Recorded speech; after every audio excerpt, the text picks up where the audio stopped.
and streaming on the web since 1996, this is Cinematic Sound.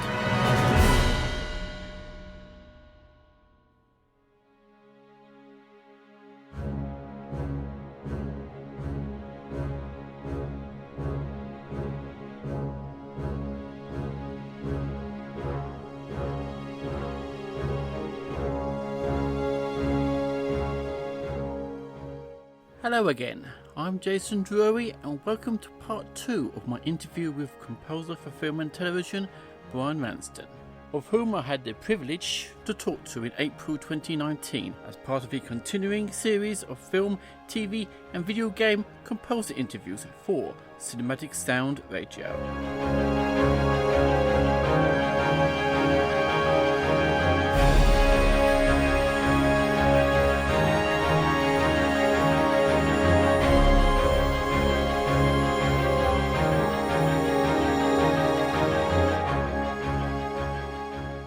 Part 1 of the interview had Brian talking about, amongst other subjects, how he started scoring films, the chance meetings that gave him his first projects, and his collaborations with fellow composer Al-Atrakchi.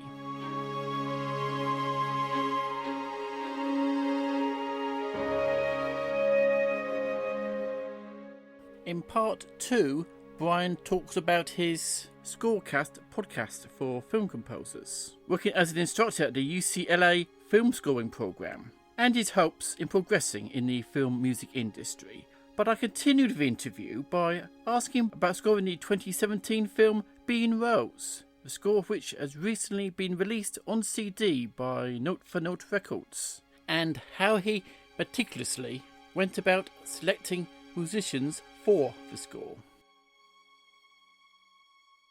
Well, in Being Rose, we knew we wanted a live score. And I think it's important to note that the notes that I write on a score, that's not the music.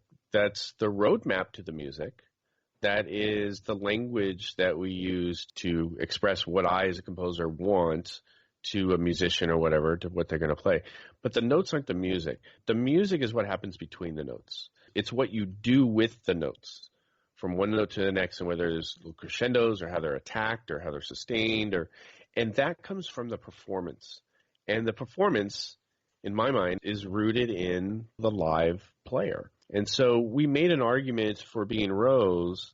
If we're going to record the score live, I'm not just hiring a violin player. It's not just the violin that I want. I want a specific artist player for that. I wanted Belinda Broughton on violin. I didn't want just a guitar player. I wanted Andrew Sinowek. And I'm writing for not just the instrument. I'm writing for the player. And I'm writing for what I know they can do and what I want them to do. And I think that's ever so important. Music and emotion that we infuse with our music is such a human experience. And that's why we react to it, because we're human. And I think making music from our bodies, the air of our lungs, the vibration of our lips, all of that is what makes it a human experience, and that's why we react the way we do to things. So the musicians that play your music, they're the most important thing to me that there is. So we kind of casted Being Rose like you would cast an actor in a movie. If you want Sybil Shepherd to star in your movie, you're going to sign a SAG contract because she's a union actress, and that's how you get her to be in your movie. And the same thing in this case, if I wanted Belinda Broughton, if I wanted Andrew Sinowek, I was going to sign an AFM union contract in Los Angeles to record them. And that was the argument I made, and I equated it to casting people, and the producers understood that, and it made sense to them. And so that's what we did. So we put together a small group of people to perform the score, kind of like featured soloists almost, and that's how we picked them. How did you tackle the scoring of Being Rose? In talking with the director, Rod McCall, on it, we really knew that we had two scores. There's two stories to me that are being told. There's the love story between Sybil's character, Rose, and James Brolin's character, Max. She's playing a sick woman who's been given months to live for a disease that they don't really go into details on. And so it's really about her journey towards death and coming to grips with that. And she goes on this soul-searching journey throughout the Southwest United States, kind of spa hopping from spa to spa in New Mexico. I don't know, trying to find herself, be at peace at the end of her life. And it's along this journey that she finds Max and they fall in love unexpectedly. So not only do we have the love story to score, but we have this spiritual journey to score as well. So my score really needed to have two completely different elements to it. One is underscoring the love story, which to us was more country. Max was a cowboy. So we have violin, Belinda Broughton playing fiddle. We've got some country guitar in there. It's mostly a guitar-based score. But then in these spiritual moments, if you know anything about the Southwest United States, it's very much rooted in Native American culture. New Mexico is called the land of enchantment, and it has a very spiritual quality to the desert Southwest, and Native American culture is rooted in pretty much everything in that area. I lived in Tucson, Arizona for 9 years as I was studying undergrad back in those science days I talked about. So I very much knew this about the desert Southwest and its cultural influences. And so to Rod, her journey towards death, it was very much like the land was calling her back. So how do you represent the land? How do you represent that spiritual quality calling her back? And we just thought it had to be the Native American music. So it's a very atmospheric with a Native American tinges, chants and drums and things that layer on top as she gets closer and closer to death. And that's how we represented that in the score. So it's really kind of two scores in one.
That was music from the original motion picture score to the 2017 made film Being Rose. The original score composed and conducted by my guest today, Brian Ralston.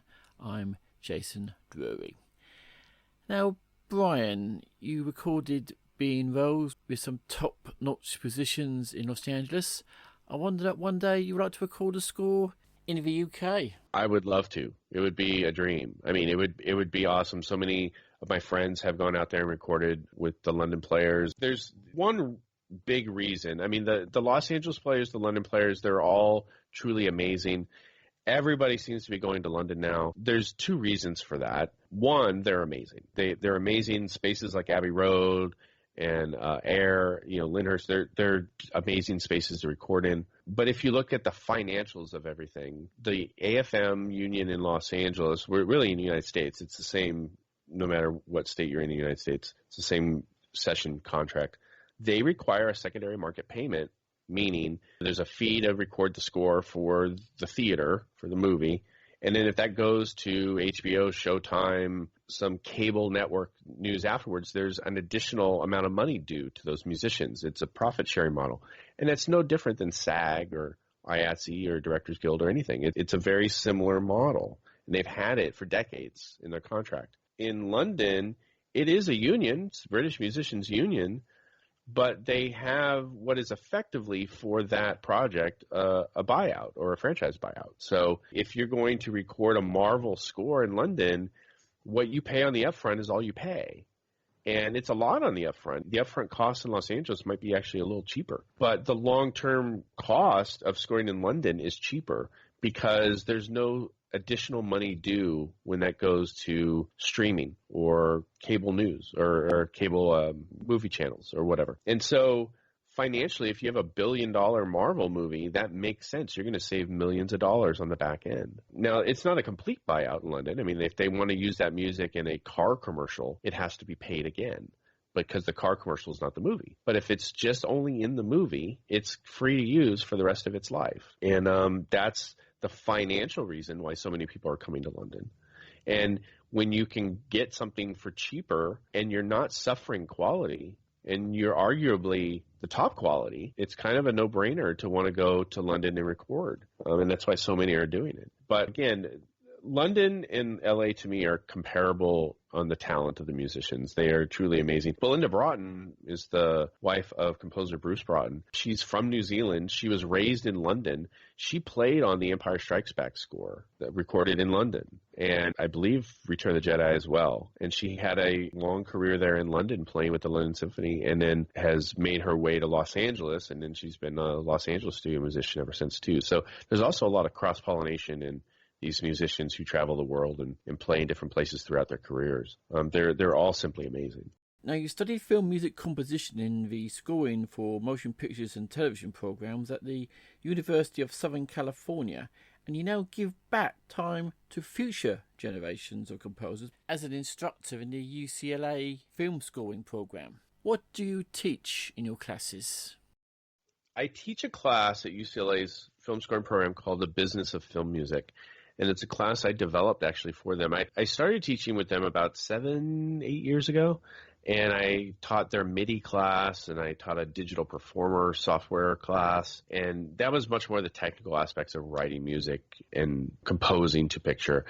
But I always felt like they needed a business class. They needed something that dealt with all the other issues other than writing music. So I pushed for many years for this business class, and finally they made some curriculum changes and allowed me to give it a try. And it was so popular that rated really high that they ended up making my class a requirement in the overall program. And so now it is the only class I teach. I teach once in the spring and once in the fall. So it's not a full-time gig by any means, but it is the business of film music, and we deal with all of the other issues but writing music per se, in my class anyway. So I bring in agents and managers and publicists, and I bring in other composers, of course. I bring in directors and producers, and we talk about the business side of what we do. And, it's always good to look at other composers because you want to hear from successful people, and you want to hear their story. I've had Chris Leonard's come in, I've had Gordy Habb come in. Gordy was in my class at USC many years. We were classmates. and he does the Star Wars Battlefront video game music right now. He's an amazing composer himself. So, and just having other composers come in is valuable for them to hear their perspective on things as well. But I also want them to learn about setting up a business and limited liability company and tax write-offs and all this other stuff, that things that you don't necessarily think of the composers need to be up on. But in this day and age, composers are very entrepreneurial, and we are our own business, at least in the United States. We are not allowed to unionize in the United States, believe it or not. We have been declared by the Department of Labor here as independent contractors. And as a result, we are independent businesses. And only employees can unionize, not independent contractors, because that would be collusion. That would be two airlines price fixing, and you can't do that. So it's not the same in every country, but that's what it is in the United States. So I think these composers need a lot more business knowledge and exposure for them to be ready to work in this industry. And that's hopefully what I can provide for them, at least the introduction of it. And you also have time to host the SCorecast Podcast. How did this come about, and what aspects of film scoring do you feature on your show? The ScoreCast Podcast is a podcast by composers, for composers, what we always say, although we're trying to expand our audience a little bit now. So it's very much an inside baseball show. We're not afraid to talk about plugins and software. Just did a show that got released the other day covering the NAMM show here in Los Angeles, the National Association of Music Merchants. That's the show where all the developers and software people and music instrument makers go to premiere their new product, to sell their product to distributors. Scorecast covers it like press. We do a bunch of reviews on things and talk about products. And I had Damon Tedesco on. Damon Tedesco is a recording engineer here in Los Angeles. He is the son of Tommy Tedesco, famous jazzer. Damon works at the Fox scoring stage. He's on staff at Fox. Pretty amazing guy overall. And Damon and I had a good time talking about the NAMM show and products that are coming out. And that's the kind of thing we do. We've had guests on our show as well. We've had people like Richard Bellis. We've had music editors on the show. Jim Henriksen, who was James Horner's music editor for many years, came on back when Avatar came out and talked about their process of working on Avatar. It's a good show, but it's more technical. It's not really for the fan unless you really want to hear how it is we do our job. But we don't play a lot of music on the show, and a couple of times we've actually played music on the show. It's gotten taken down for Content ID. We're like, what? But we're interviewing the actual guy who gave us his music to put on the show, and Content ID takes it down, and we're like, okay. So we kind of shied away from that a little bit. But it is a show meant to really help other composers hopefully learn some lessons from each other. Scorecast is a community. In fact, the London chapter of Scorecast is our biggest chapter by far. I mean, there's hundreds of people in that chapter, and they get together and they meet regularly, and they do little composer colloquiums. And the Hollywood chapter could only wish to be as active as the London chapter is, and it's really impressive how active and supportive of each other that community is, which is great.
And that was a suite of music from the 2013 New York stage play, which was directed by Bob Degas, called Private Dancer, which had original music composed and conducted by Brian Ralston. Now, Brian, listening to your music and some of your earlier answers has hinted to me what the answer is to this next question. Who is your favourite film composer? James Horner.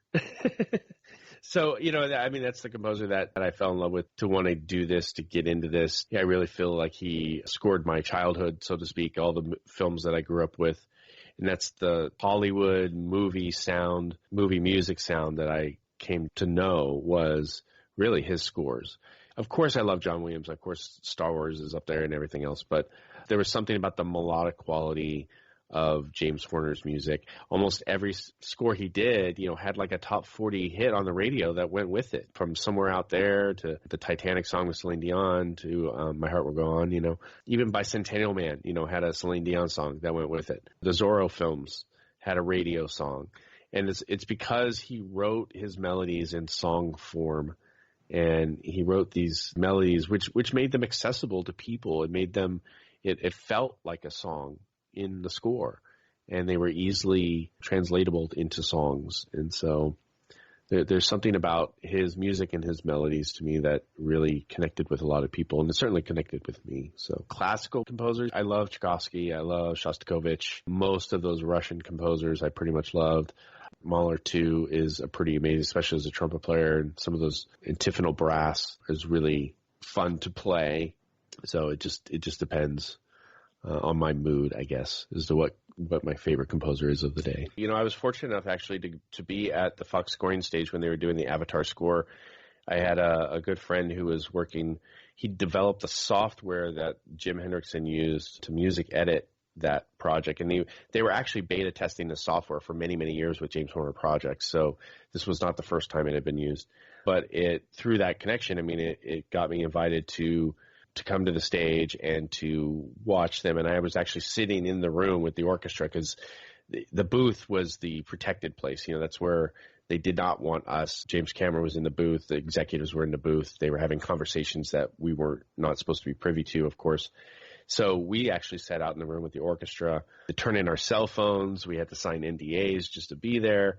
But I got to see James Horner actually conduct in the room, and the orchestra very much responded to him. I mean, he hired the same players over and over and over again. So whenever he would record in Los Angeles, they were the same players. And so it was not what we would call a pickup orchestra. It was not necessarily a random group of people just there for that session. These were people that played for him for decades.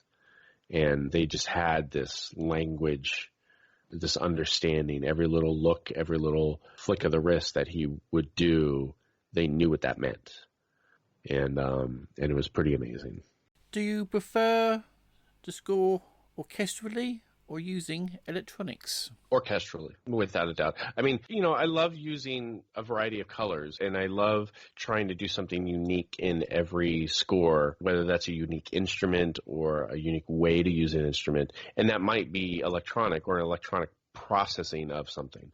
Having said that, I think electronics in general tend to be a fad that comes and goes. The example I always give of that, the big electric guitars in Top Gun, it just sounds so 80s, that sound. It's so linked to that 80s that it dates that score appropriately in the 80s. But something about orchestral acoustic instruments, to me, they really stand the test of time.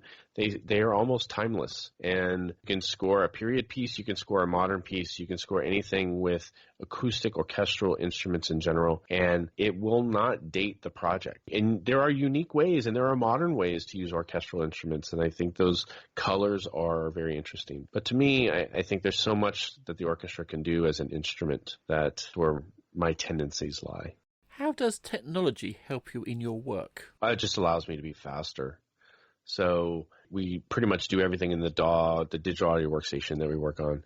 And I used to write in Finale. I used to sketch out things by hand, and now I pretty much do everything input into the MIDI directly. And then if it goes back to a live person, I go the other way around.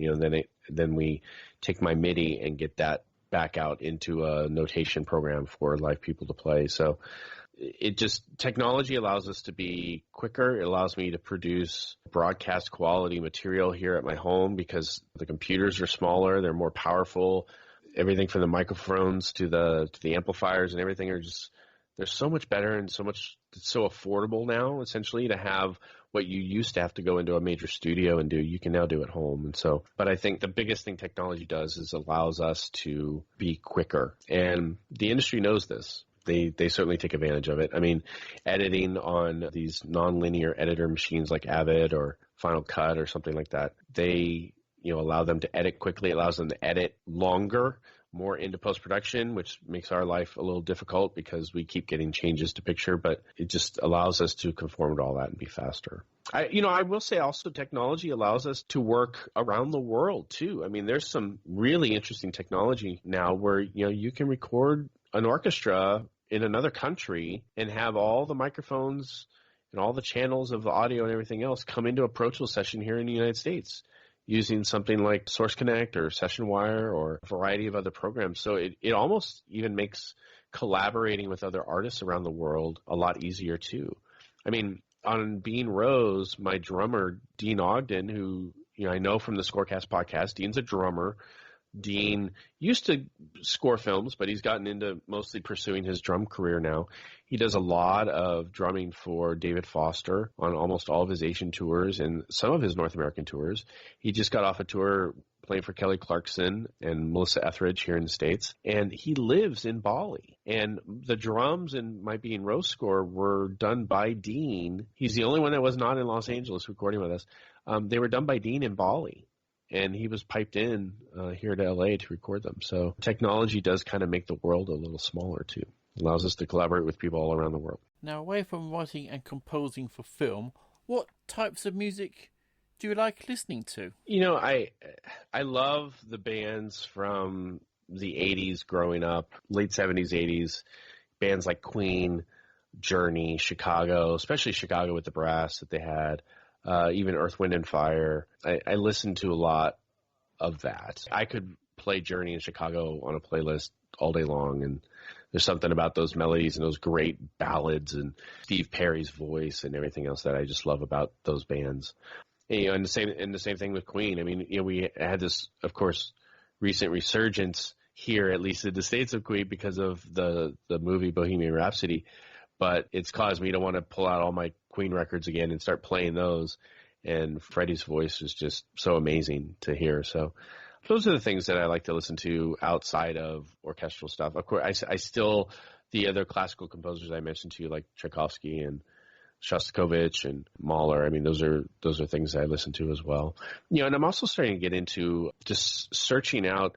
A lot of film composers now are starting to do concert music, which is interesting. Danny Elfman has a new violin concerto out, and John Williams has an awful lot of concert music. And sometimes listening to that concert music is really interesting too, and just hearing another side of them that's not influenced by picture or anybody else.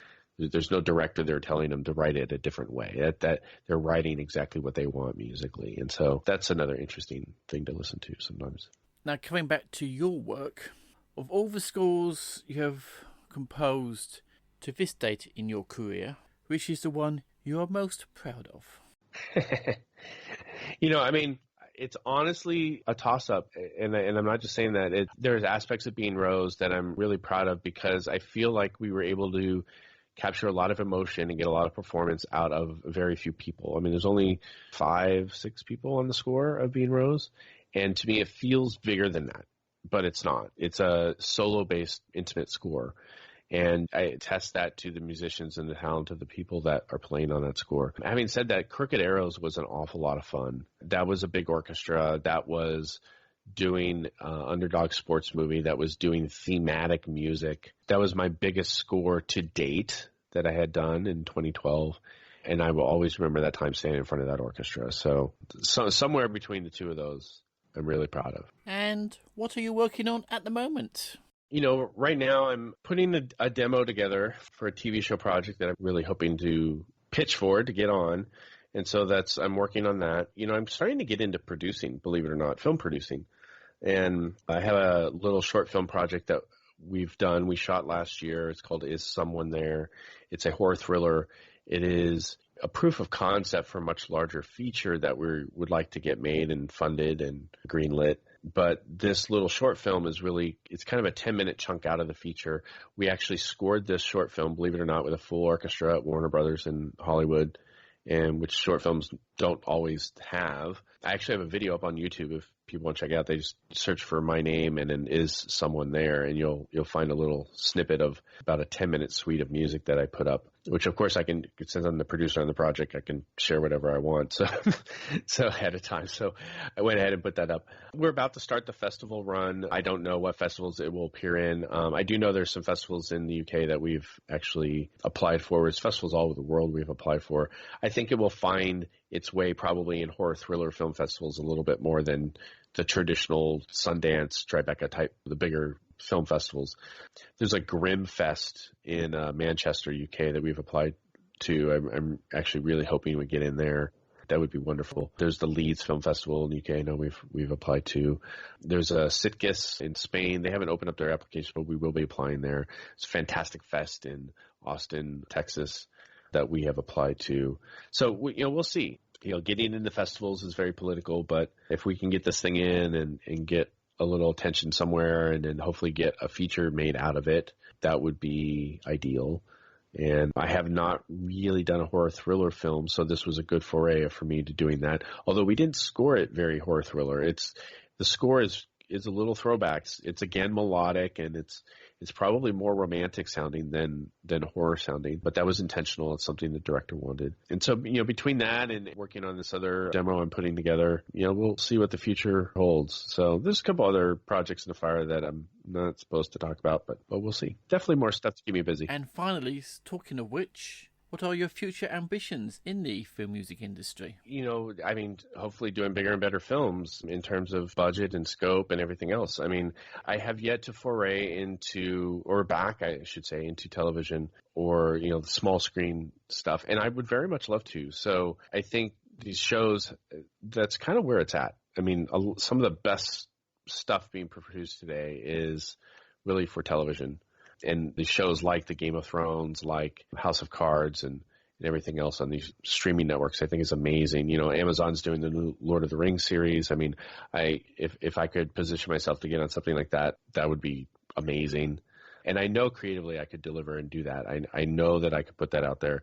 It would be just me proving to the higher ups that I can deliver on a show of that level. So, and that's on me to do. So doing something like that, I think, would be something I'm definitely striving towards. And then who knows, I've always joked around with my wife that I want to score a film or a project that's on a cereal box somewhere or a Happy Meal at McDonald's. And then I feel like I've made it, because usually it's only the bigger projects that have marketing that is just seeped into those areas of society. And it would be nice to be on a project that big, but you got to work up to it. That doesn't happen overnight, and work begets work, and we will see. So, or even better, have a film which features on a bus. Yep, exactly. And then you stand next to the bus and take a picture of yourself next to the bus, and you go, "Hey, I'm on a bus." Yeah. And while we wait for that bus to arrive, Brian Ralston, many thanks. I do hope you enjoyed this programme on the life and music of Brian Ralston, and don't forget that the soundtrack album 2, Being Rose, is now available on CD from Note for Note Records. I leave you with an exclusive suite from Brian's ongoing project, music from the horror mystery short, which Brian is hoping one day to extend to a feature. Is Someone There? Again, my thanks to Brian Ralston for joining us. And until we meet again, from me, Jason Drury, is take care and happy listening.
Thank you for listening to Cinematic Sound Radio.